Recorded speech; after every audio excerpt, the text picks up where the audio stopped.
Hey friends, KTM MotoGP விட்டு வெளிய போறதுக்கான வாய்ப்பு இருக்கு அப்படின்னு சொன்னா நீங்க நம்புவீங்களா? எஸ். 2025ல அதுக்கான வாய்ப்பு ரொம்ப ரொம்ப அதிகமா இருக்கு.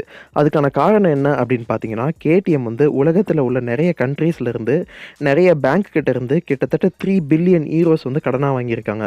இத நீங்க இந்திய காசுக்கு கணக்கு போட்டு பார்த்தீங்கன்னா, கிட்டத்தட்ட 26,000 குரோர்ஸ் அதாவது 26,000 கோடி ரூபாய்.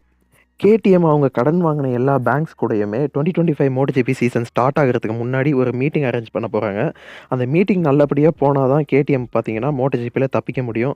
அப்படி ஒரு வேள அந்த மீட்டிங் எதிர்பார்த்த அளவு போகல அப்படின்னா, MotoGP விட்டு KTM வெளியேறதுக்கான வாய்ப்பு ரொம்ப அதிகமா இருக்கு அப்படின்ற மாரி ஒரு சைடு சொல்றாங்க. அதுவே இன்னொரு சைடு பார்த்தீங்கன்னா, KTMலாம் MotoGP விட்டு வெளிய போக மாட்டாங்க. அவங்களோட MotoGP ஃபியூச்சர் வந்து ரொம்பவே சேஃபா தான் இருக்கு அப்படின்னு சொல்லி நெறைய பேர் சொல்றாங்க. KTM அவங்களோட 2025 MotoGP பைக் டெவலப்மெண்ட்ட வந்து ஸ்டாப் பண்ணி வச்சிருக்காங்க. இது குறிப்பிடத்தக்க ஒரு விஷயம். KTM MotoGP ஃபியூச்சர பத்தி உங்களோட கருத்து என்ன அப்படின்றத கமெண்ட்ஸ்ல சொல்லுங்க.